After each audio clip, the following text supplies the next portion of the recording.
Hello and welcome everyone. Thank you for joining us today. Today we are talking about the new workout of the week collection.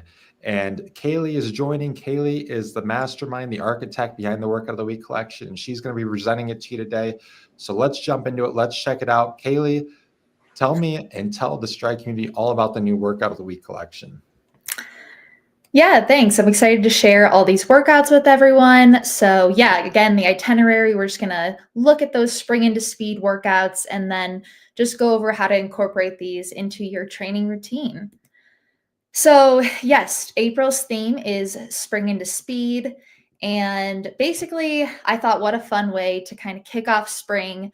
In Boulder, Colorado, it's been a pretty rough winter with just a lot of snow, a lot of cold, been able to get in a high mileage or high volume, but it's been pretty tough to get in like some speedier, fast workouts just with how cold it's been. So it was fun, like to say, what should we do in April? And I think adding speed back into the routine is a good way to kick us off. So yeah, we're bringing 5 new workouts. They're time-based, they're distance-based, whatever fits your schedule best. And basically just sharpen your fitness, dial in for race day, and progress with purpose. So we're going to just review each one of these workouts and let's get started. So yeah, first we have the speed sandwich, and this is just a fun distance-based workout. As you can see, kind of the structure, there are 2 bookends is what this structure is called. And basically these are tempo 1K repeats. And then in between that, we're going to have 400-meter repeats. So the 1K repeats, they start at your marathon power. The first one might feel, kicking things off, marathon power a little fast, but then you go to those 400-meter repeats, you really focus on your 10K down to your 5K power. It's 6 repeats. So if you can do the first 3 at your 10K, the last 3 at your 5K, and only a 200-meter jog in between. So you're going to get, the lactic is going to be flowing. It's going to be challenging, but it's a great workout. And then you're going to finish it with a final 1K repeat at your marathon power. And so after, you've started off with a K, you've got into that speed, you finish with a final K, you're going to be surprised at how good like marathon power feels at that last repeat after, you've dipped down to your 10K, your 5K power, really clocking off some harder efforts. But yeah, this is a fun workout. As I said, it's kind of called one of those bookend workouts. It's a great way just to add quality volume to kind of a speed workout. So great for marathon, half marathon, even 10K runners, where you need to really build that aerobic system, but then also you want to have like that fastness of the legs. And Kaylee, what race are you preparing for this spring? Yeah, so I will be running the Boston Marathon April 21st. So I'm going to be in the elite field. I'm excited about it. Like I said, training has been going well in Boulder, Colorado, but now is the time that I'm trying to kind of sharpen up for race day, add some of these workouts to my own training routine, kind of get the legs sharp and ready to run fast come April 21st. So hopefully we have some other people that are going to be out there. Should be a great race for us. And in this sharpening phase, what are the power targets you're hitting? Is it mostly that marathon, very specific to race day, or is it what would the balance be between kind of the marathon power targets versus kind of the 10K and faster power targets? Yeah, so a bulk of the training obviously is at marathon pace, just getting as comfortable at running at marathon power as you can, just clocking it up, especially training over hills, a lot of the downhill, really dialing into what that effort feels like over different terrains. So that was, most of the last 12 weeks is really focusing on that marathon power. And now it is just sharpening up for race day. So a lot of these workouts, I'll start at marathon power. And then by the end, I'll be running at half or 10K power just to really make those efforts feel so much easier when it comes race day because, in the marathon, I won't be running at 10K power. I shouldn't be running at 10K power.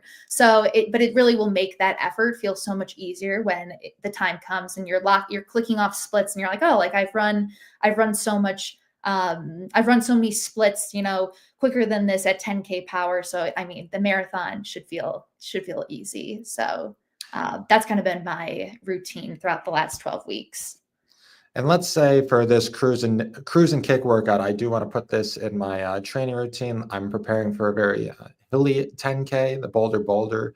How would what kind of terrain would I be looking to cover over this cruise and kick workout if I'm preparing for very hilly 10K? Would this kind of be more of an uphill terrain, more of a downhill terrain? How should I incorporate this cruise and kick into my routine? Yeah, I mean, I think that you could easily do this over rolling hills. Would be a good you don't necessarily need to do hill repeats, like 4-minute hill repeats, but I would say rolling terrain would be a great way to do this workout. So that way, maybe the first 2 minutes of the 4 minutes you're running uphill and then you're going down the last 2 minutes. So really just being able to kind of hone in that 10K power for whether or not you're running uphill or downhill. So really knowing like what the effort feels like, regardless of the terrain you're running over. So yeah, this would be a great workout. If you don't want to run over like a flat surface or a track, you could easily run over rolling terrain. And tell me more about the purpose of this workout. So you've written down the 5K to 10K runners, improve the threshold. How else should this workout be used? Yeah, so I think that this workout, if you are running a marathon, it would be great. I put down 2 sets for the 4-3-3-1. You could easily add up to 4 sets of this just to add some more good volume in. I wouldn't necessarily make, the warm up or cool down longer. I would rather, keep that quality in the middle, extend that, whether it's, 2 to 4 reps. I think that that would be a great way, regardless of what you're training for. And you can easily use the workout builder in Power Center. You can use it on the mobile app. You can easily add, double these sets, just add in 2 more. One thing I really like what you've done with this workout is after that final 1 minute after that first set there is adding that slightly longer recovery. And I always feel like I need that extra minute in there after after that first block or second block and kind of that transition. I always feel like that extra recovery really helps me mentally prepare for the second set. Is that kind of part of the philosophy when building some of these workouts, kind of add in that little extra recovery, help runners mentally prepare for that second set? Yeah, I think it's good to reset in between the sets. So normally, you're going to end most of these workouts end with a shorter, faster repeat at the end. And it's not that much recovery, but adding even an extra minute at the end will really help you dial in for that 4-minute effort to come. So the 4-minute effort, though, will feel pretty good that second set because you went from running your 3K power to mile power up to your 10K. So you're going to feel pretty good. All right, but that was the cruising kick. Again, this is just a time-based workout, and let's move on to the next one. So yeah, workout number 3 is a fast lane. This is a distance-based workout. If you have access to a track, you can definitely run this on the track. If you just have access to a bike path or a road that's safe to run on, this would be a great workout to run there. But basically, this is kind of one of those interval ladder workouts. And it's going to really help you to improve your threshold. You're running at your threshold for a lot of this workout, and then you're going to dip below that. But you're just going to run that 8-6-4-2, that ladder. And like I said before, after the 800, you're going to be running a 400-meter recovery. But then as you notice, the recovery does get shorter in between the 6 and the 4, and then it goes back up for the 2 to reset in between the different sets. But this is also just a great workout, just really to manage that increased fatigue. So the first 800, you're going to be just settling in, you're going to feel good. But really after the 6, you're going to, the fatigue is going to start setting in. So this is when you're going to have to really push beyond that and get out of your comfort zone and kind of just really dial into the power target. So it's a good way to kind of flush the legs and manage your increased fatigue throughout. So Kaylee, I've seen for a lot of these workouts you have noted half marathon power, 10K power targets that align with specific, race distance. If I want to modify the power target, let's say my race power calculator, or I'm going down to sea level, my power target's going to come up a little. I want to, really work mechanically at that power target. Would it be okay if I went in there after I had the workouts to my calendar, edit those workouts and kind of match out the race power calculator? What should the strategy there be if there's a big difference between what we've prescribed and then what the race power calculator is showing?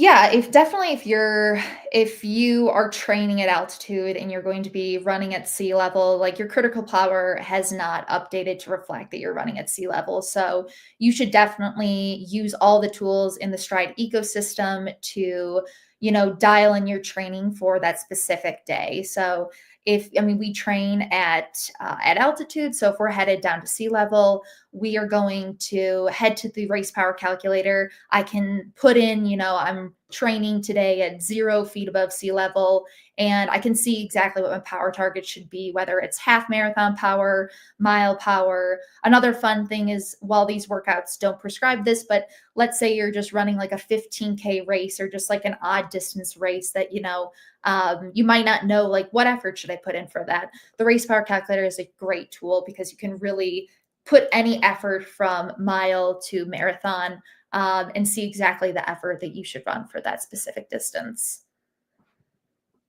All right, so the next one is called the full send. So this is a fun time-based workout. It's a lot of quicker reps. It's really going to help you sharpen your form, improve that speed endurance.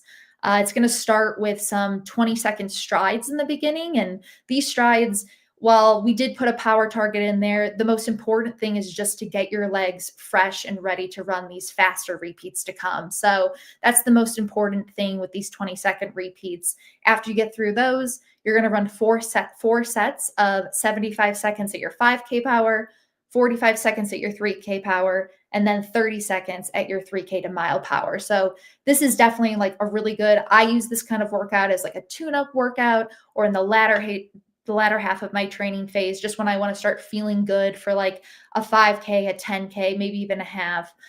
It could also be a great workout if you have access to hills around you. This would be a good hill workout. Like, you start with a longerish effort over 75 seconds, and then you're, by the end, going uphill at 30-second hill repeats. So it's kind of a fun workout that you can definitely add to your calendar, kind of wherever you're at in your training plan. I feel like a workout like this is where the Stryd workout app, either on Apple Watch or on Garmin or via our new Chorus compatibility, really comes and shines, because I feel for some of the longer duration efforts where the workout can be easily memorized, I can just kind of get a feel and know, okay, around 10 minutes are up, I'll ramp down the effort, and I can just kind of memorize that workout. But for these really short, repetitive workouts, this is where that guidance really makes a difference, because you can lose track of the reps. You can overrun a section because it's hard to know kind of the difference between 30 seconds and 45 seconds sometimes. Do you feel the same? Do you feel like the guidance really makes a difference for these more complex shorter duration efforts? Yeah, absolutely. I mean, I always sync the workout to my Garmin watch. It really just takes the guesswork out of anything. I don't have to focus and like be fiddling around with my watch. It just guides me from start to finish. And especially like you mentioned, this is a workout with a lot of different reps. And they're shorter reps too. So like you said, you could miss, that it was a 45-second going to a 30-second or whatever the case may be. So yeah, I mean, this is definitely a great workout to use for that guided workout execution on your watch. But I think all these workouts are great to be using, if you can sync them to your watch.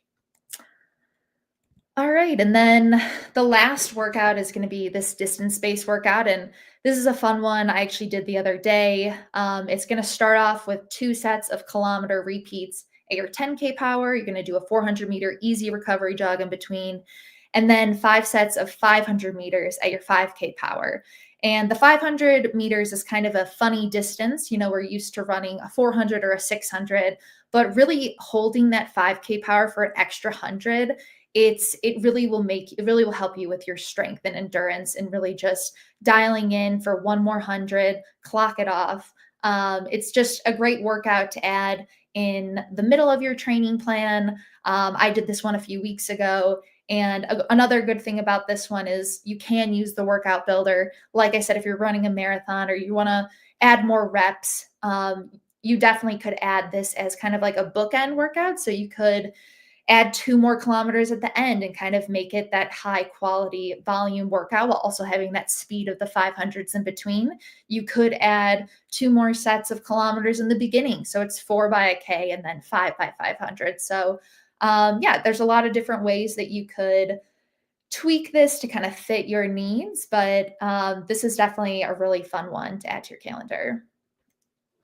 And I like what you've said there. And the Stryd mobile app does give that estimated moving time and estimated distance. So if you feel like I can't make up my mind up if I want to edit this workout to do 5 sets and increase that to 6 sets or increase the 2 sets to 3 sets. It's really easy to go in there, make the adjustments, get the new estimated distance and moving time, and see, okay, does this really fit my schedule? So making those tweaks is really simple. And then the Stryd mobile app does give you those methods to see, okay, is this appropriate for my training?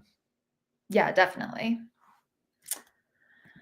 And then that was all of the 5 workouts that we're releasing this month. But if you are a Stryd member, you can head to the mobile app. You can access these workouts all month long. They'll be in the Workout of the Week collection, available as part of the Stryd membership. If you're not part of the Stryd membership, now is the time to upgrade through the mobile app, through Power Center, wherever you have access to. But yeah, it's a great way. We're constantly adding new features. The Workout of the Week is a great feature, but there are other ones like the Workout Builder and Power Center. That was a new release that we just updated. Really exciting things are happening. So now is the time, definitely upgrade to the Stryd membership. And then, yeah, like I mentioned, the new workout builder and editor. This is a fun way to kind of create your training plan on the fly, whether you're in between training plans, you're trying to fill workouts in, or whatever the case may be. You can just be creating workouts within seconds. It's super easy to use. The interface is super clean, really easy to just drag and drop. Then you also have access to the workout library on the side that you can also just drag and drop to your calendar as you see fit. So really easy to kind of create, a training plan in a matter of minutes, honestly. So really fun update there. And then, yeah, if you have any questions about these workouts of the week or anything that we covered, definitely put your questions in the chat. If anyone's running Boston, I'm excited. We're almost there. We have not too much longer. It should be a really fun day out in Boston.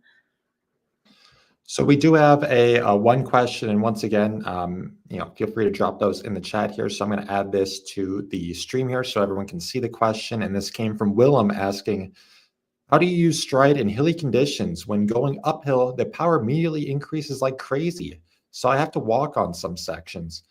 Kaylee, could you talk to this one first on how you use Stryd in hilly conditions and how you adjust your running style or effort to kind of match the appropriate power target when running uphill?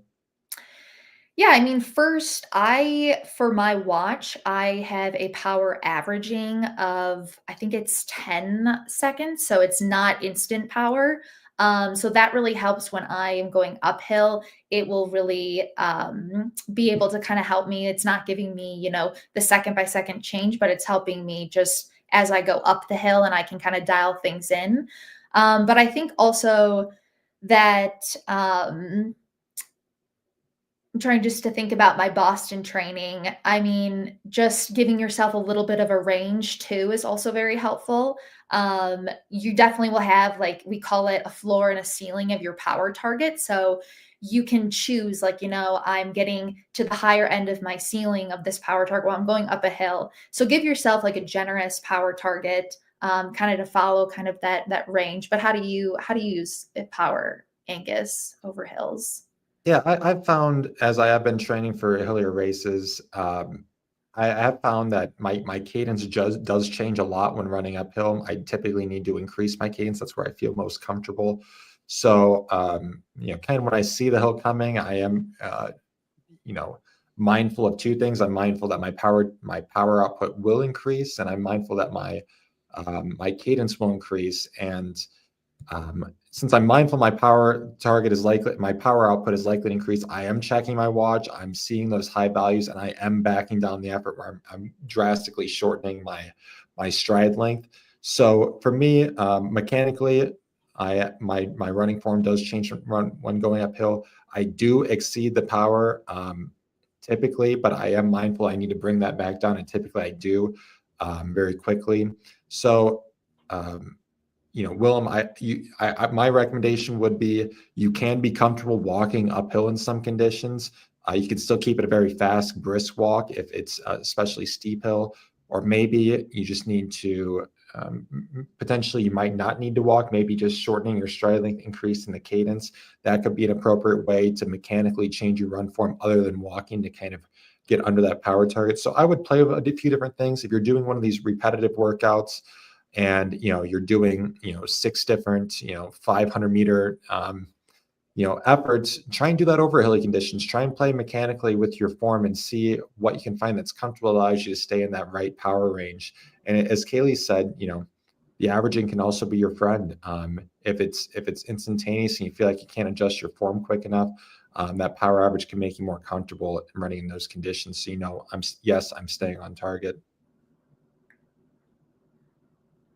Would you agree with that? Does your form change, kind of mechanically changed all when running uphill? Do you make those changes consciously, or maybe that doesn't really apply to you, Kaylee?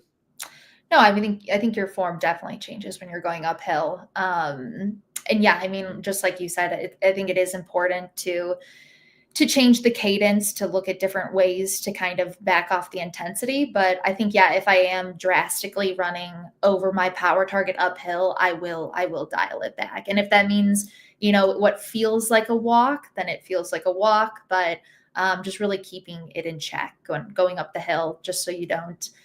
The worst thing would be to overextend up the hill, and then you don't have anything left when you get to the flat parts or later on in the race.